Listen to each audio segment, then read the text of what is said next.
Baik, Assalamualaikum warahmatullahi wabarakatuh. Perkenalkan, saya Arus Subekti. Di sini saya perwakilan dari kelompok 6 akan mempresentasikan analisa video handover keperawatan komunikasi SPAR. Berikut adalah nama-nama kelompoknya.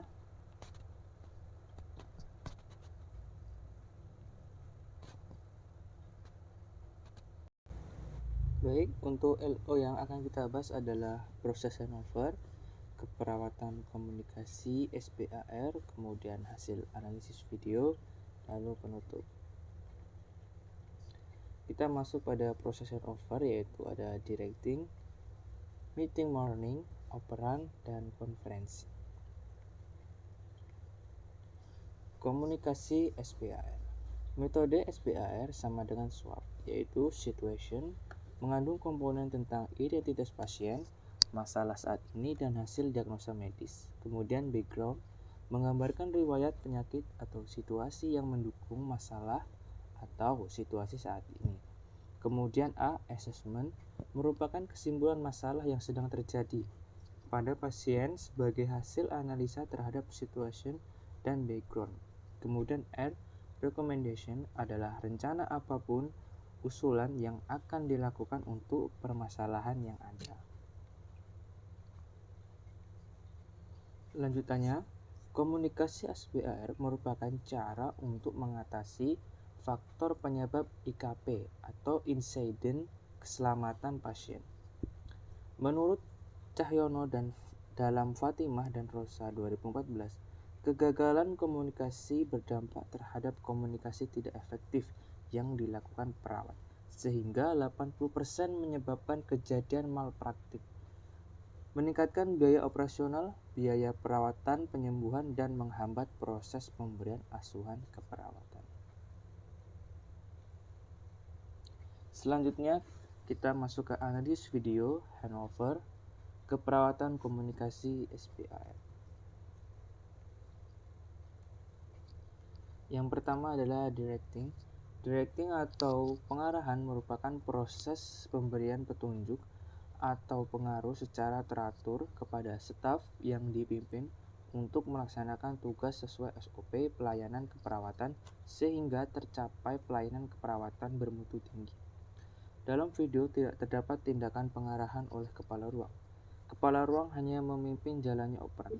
Tidak ada pengarahan untuk menjalankan tindakan sesuai dengan SOP. Selanjutnya operan. Pada kelompok 1, pada video tersebut, kelompok 1 sudah selesai bertugas pada hari itu dan akan dioper ke kelompok 2 sebagai shift selanjutnya. Kelompok 1 telah menyampaikan informasi mengenai pasien satu persatu secara lengkap dan jelas sehingga dapat ditangkap baik oleh kelompok. Kelompok 2. Pada video tersebut, kelompok 2 bertugas untuk melanjutkan shift kelompok 1. Mereka mendengarkan penjelasan mengenai pasien secara detail dari kelompok 1 sehingga dapat melanjutkan. Konferensi. Tim 1. Pasien didiagnosa medis Kaiser-Varia dengan diagnosa keperawatan gangguan rasa nyaman. Maka perawat memberikan solusi dengan edukasi pemberian ASI serta cara menyusui dengan benar, terapi obat oral, dan ganti balutan luka post-operasi. Perawat menyampaikan untuk memasang infus karena pada shift pagi tangan pasien bengkak, sehingga infus harus dilepas. Tim 2. Pasien didiagnosa abortus imminis dengan diagnosa keperawatan risiko perdarahan. Pasien mengeluh masih ada darah di pembalut. Perawat menyampaikan solusi dengan pemantaan perdarahan. Selanjutnya situation. Tim 1, pasien Nyonya Herunisa di ruang persalinan 4. Pasien mengeluh nyeri pada bagian luka post-operasi. Pasien didiagnosa medis Kaiser-Varia tanggal 20 Februari 2019. Tim 1 melakukan pengkajian dan menegakkan diagnosa keperawatan, yaitu gangguan rasa nyaman karena nyeri pos operasi. Pada waktu dalam video yaitu pada menit 1:21 sampai 1:47. Tim 2, Nyonya Gaby Puspitasari di ruang persalinan 1. Pasien mengatakan terdapat bercak darah pada pembalut.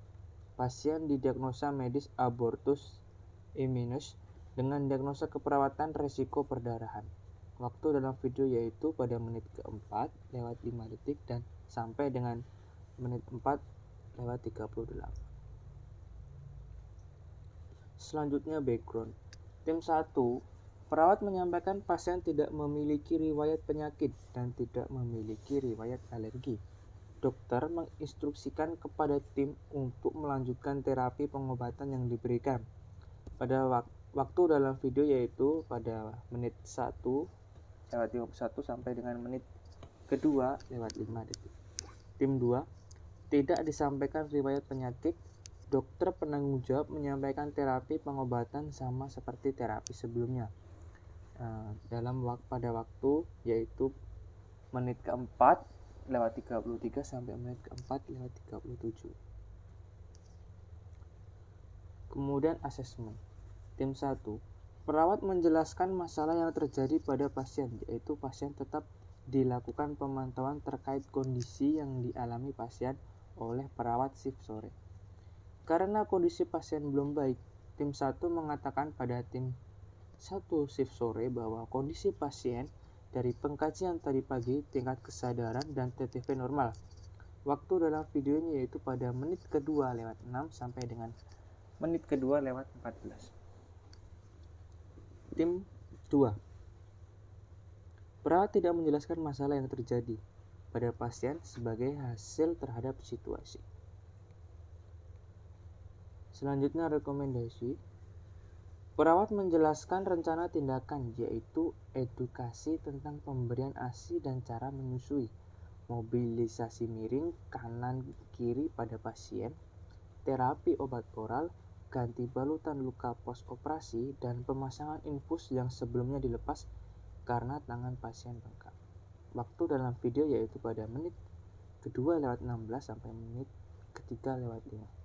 Tim kedua, perawat menyampaikan rencana tindakan selanjutnya, yaitu menganjurkan pasien bed rest, memantau perdarahan pasien, pantau keadaan umum dan USG pada pukul 15, serta memantau perdarahan tiap 4 jam sekali, advice dokter. Waktu dalam video yaitu pada menit ke-4 sampai menit ke-5 lewat 13. Kesimpulan. Dalam video tidak terjadi directing atau pengarahan karena kepala ruang hanya memimpin operan. Namun pada saat operan, perawat melakukan pengecekan kepada pasiennya. Tahap konferensi masing-masing tim telah mengimplementasikan sesuai dengan referensi seperti tim 1 dengan diagnosa gangguan rasa nyaman, diimplementasikan edukasi pemberian ASI, dan tim 2 dengan diagnosa resiko perdarahan diimplementasikan dengan pemantauan perdarahan setiap 4 jam dan USG. Komunikasi yang digunakan adalah komunikasi SPAR. Tim dapat menjelaskan identitas pasien, mampu menggambarkan riwayat penyakit, dapat menjelaskan masalah yang terjadi pada pasiennya. Sehingga dalam video tersebut terdapat kesesuaian implementasi komunikasi SPAR yang dilakukan oleh perawat.